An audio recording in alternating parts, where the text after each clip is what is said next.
ప్రస్తుతం విశాఖపట్నంలో crime rate చూసుకుంటే గత ఏడాదితో పోలిస్తే ఈ ఏడాది చాలా తక్కువ అయ్యాయి అనేసి మరి పోలీస్ అధికారులు చెప్పడం జరిగింది. అయితే ఇప్పుడు ప్రస్తుతం ఈ గత జనవరి నుంచి ఇప్పటి వరకు చూసుకుంటే క్రైమ్ రేటు చాలా ఎక్కువగా ఉందనే చెప్పాలి. ఎందుకంటే ఎక్కువగా మర్డర్స్ అన్నవి ఎక్కువగా జరుగుతున్నాయి. మర్డర్‌ల ప్రకంగా చూసుకుంటే మర్డర్‌లు ఏవైతే జరుగుతున్నాయో అవన్నీ గత ఈ ఏడాదిలో ప్రేమ వ్యవధి వల్ల జరిగిన హత్య ఒకటి. అదే విధంగా ఒక మహిళను హోటల్ రూమ్‌కి తీసుకెళ్ళి చంపడం. మిత్రులే శత్రువులై ఆవిడని చంపారని. అదే విధంగా కొన్ని రోజుల క్రితం జరిగిన ఒక ఇద్దరి స్నేహితులుగా మధ్య జరిగిన వివాదంలో ఒక స్నేహితుడు మృతి చెందడం.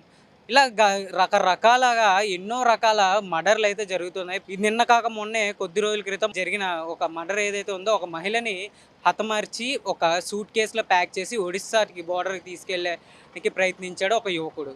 అదేవిధంగా నేవీ యువకుడు ఎవరైతే ఉన్నాడో, నేవీలో పనిచేస్తున్న యువకుడు ఒక మహిళని హత్య చేశాడు అనేసి అదొక కేసు. ఇలాగా రోజుకొక కేసయితే జరుగుతుంది. ఇది మరీ ముఖ్యంగా ఎక్కువగా మహిళల్ని హత్య చేస్తున్నారు. అదేవిధంగా ఇదొక ఇల్లీగల్ రిలేషన్‌షిప్ వల్ల జరుగుతుందని ఇలాగ రకరకాల కారణాలతో హత్యలైతే జరుగుతుంది. ఏదేమైనప్పటికీ పోలీస్ సిబ్బంది మరి ఈ హత్యల్ని అరికట్టే ప్రయత్నం అయితే చేస్తున్నట్టు కనబడట్లేదు. అదేవిధంగా ఈ రోజు రోజుకి అంటే గతంతో పోల్చుకుంటే గత ఏడాది ఏదైతే జరిగాయో క్రైమ్ రేట్ ఏదైతే ఉందో మరీ ముఖ్యంగా మర్డర్స్‌కి సంబంధించి, ఈ మర్డర్స్‌కి సంబంధించి జరిగిన క్రైమ్‌లో గతంలో సుమారు 25% ఉంటే ఈ ఏడాది దాదాపు 34-36%కి చేరుకోవడం గమనార్హంగా మారింది.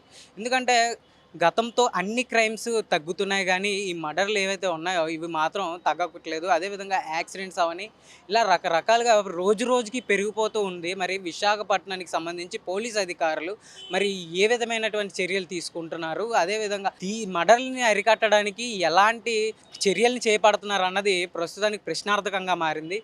మరి దీనికి సంబంధించి పోలీస్ అధికారులు స్పందించి ఈ మర్డర్‌లు ఏవైతే జరుగుతున్నాయో రోజు రోజుకి విశాఖపట్నంలో ఈ కేసులన్నీ పెరగకుండా వీలైనంత వరకు తగ్గే విధంగా మరి దీనికి తగ్గ చర్యలు పోలీస్ సిబ్బంది తీసుకోవాలని స్థానిక ప్రజలు కోరుకుంటున్నారు. ఎందుకంటే ప్రతిరోజు బిక్కుబిక్కుమంటూ భయపడుతూ బతుకుతున్నారు. ఎందుకంటే ఏ రోజు ఏం జరుగుతుందో, రాత్రి పడుకుంటే తెల్లారి ఏం జరుగుతుందో అనే భయాందోళనతో స్థానిక ప్రజలు విశాఖ వాసులు మరి ఈ భయాందోళనకు గురవుతున్నారు.